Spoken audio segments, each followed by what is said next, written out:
communication strategy. And here's what I mean by that. Anybody ever gone out and got a babysitter before? Ever? Maybe not.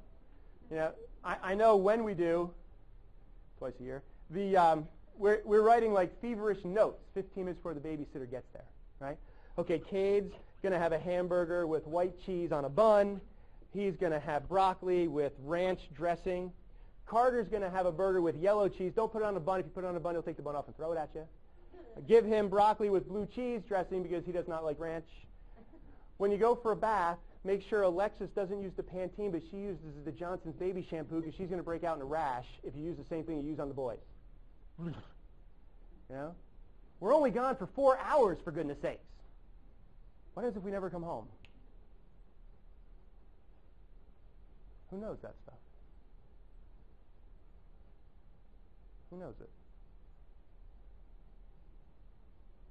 And that's one piece of this communication strategy that is very important when we think about the guardians. I told you I'd bring them back up.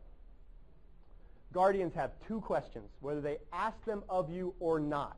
When you ask somebody or talk to them to be the next caregiver of your child, they have two questions. One, if this event happens, how does this change the dynamic of my everyday life? What changes every day for me that I'm not doing now that I will be doing then? And is that going to impact the relationships I have with my immediate family? That's what they want to know. The other thing they want to know is, with the other financial responsibilities that I have, whether they're young or have their own kids or they don't, everybody has financial responsibilities. How am I going to afford it? What is the cost? How am I going to do it? Two questions they have. One way to answer is something what we call a L.I.F.E Journal. And L.I.F E, you'll see it a few times here. You'll see it coming up. It stands for Lasting Independence for Everyone, because that's the goal. So this L.I.F E Journal is going to include things like medical information. You know, who are the doctors? Who are the therapists? What prescriptions do we take, if any? When do we take them? What are our dietary needs, if we have any? You know, what do we enjoy doing? You know, day-to-day activities. What organizations are we a part of? Who's a part of our life? What do we do on Tuesdays versus Wednesdays? Do we have a favorite blanket or movie or book? You know, what are those things that make our life easier? You know, one time I did this seminar and a dad raised his hand and said, "Yeah, you're right. You know, if I get in the car and my daughter's sitting on the left side of the car and we start moving, she's going to bang her head on the window until I move her to the right side." I said that would be a perfect thing to include, because that would be quite a shock, one to your daughter and one to the driver. That's going to cause harm that doesn't have to be caused. So we want to understand what those are. And also, you know, we write in there kind of what is our ideal, you know, caregiving environment for our loved one. What would we like to see happen, you know, if they came to live with that person or that family. And the reason I like this tool is because what we want to do is we want to give it to this individual while we're asking them. Say, hey, I don't want you to give me an answer right now. Take this home, take a look at it. Let me know if you think you can live this life.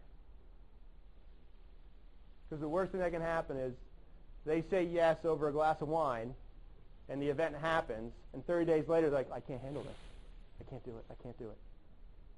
And then your child's back to square one, which you don't want them to be. You know, the other piece that's very important is what we call a family care notice. And what that is basically a one-page document. Once you've done all the pieces, you know, you've done the legal pieces, done the financial pieces, you know, we understand the government benefit pieces, we write a one-page document that's going to, that allows you to email that or mail it or give it to extended family members, letting them know what you've done in a very general way. Meaning, we've set these things up for these reasons. You know, we want to make sure John has X and Y. In order to do that, we need to set things up like this. And then we go through and give them the language to help them adjust their documents accordingly. Because what we don't want to do is set up everything that you have and not let anybody know about it.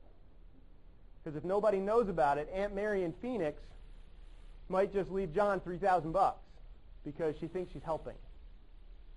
She dies, $3,000 goes to John, and then the work we've done is not necessarily null and void, but it's certainly going to be an issue. And we're going to lose benefits for a while and have to spend that down pretty quickly and get rid of it. So we want to educate Aunt Mary and grandparents in terms of, hey, if we're not asking for any money, but if you plan on doing this and